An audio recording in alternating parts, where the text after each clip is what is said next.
Merci. Il n'est toujours pas aisé de parler le dernier. Donc, au risque de répéter les autres, je dirais tout simplement que, aussi bien sur la forme que sur le fond, nous avions innové. La préparation a été participative, concertée et coordonnée.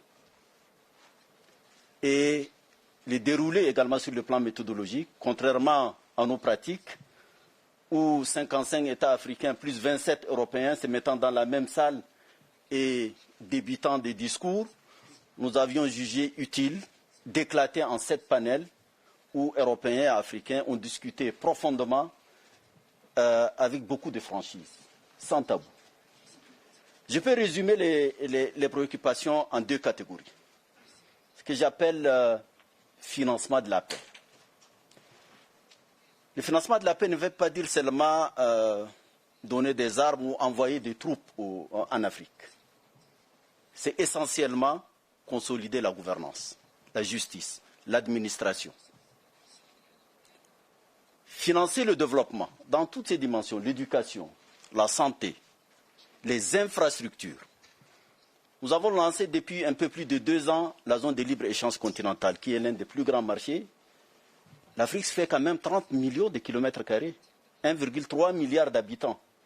Mais connecter les pays, connecter les différentes régions est un réel problème. Donc il y a un enclavement à l'intérieur du continent. Et pour pouvoir commercer, aller et venir, il faut nécessairement des infrastructures.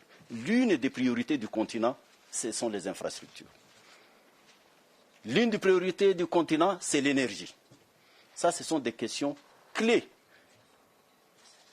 L'Afrique, c'est quand même une population jeune à plus de 60%, qui a besoin de formation, notamment formation professionnelle. Cette jeunesse aujourd'hui, même celle qui a des diplômes, n'a pas d'emploi. Et donc, elle est la proie facile. En même temps, vous savez que malheureusement, le continent est devenu un lieu de prédilection aujourd'hui du terrorisme et de l'intégrisme violent. Vous partez de la Libye jusqu'au Mozambique, passant par le Sahel, le bassin du lac Tchad, la Corne de l'Afrique, les grands lacs. Tout ça, ces zones-là sont totalement infectées. Si au départ, les combattants, les idéologues étaient venus d'ailleurs, même les financiers étaient venus d'ailleurs, maintenant ils recrutent sur place. Ils recrutent sur place. Et donc, le phénomène est extrêmement grave.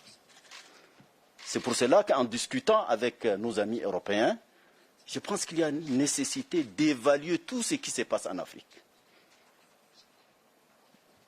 L'Union européenne a financé pour 2,5 milliards d'euros des opérations de paix dans le continent africain. Ça, c'est quand même quelque chose de remarquable. Les Nations Unies, avec le maintien de la paix depuis plus de 60 ans, je ne cite pas les pays, mais des missions qui ont continué pendant 60 ans. Il nous faut évaluer également le peacekeeping, le maintien de la paix dans ce continent africain.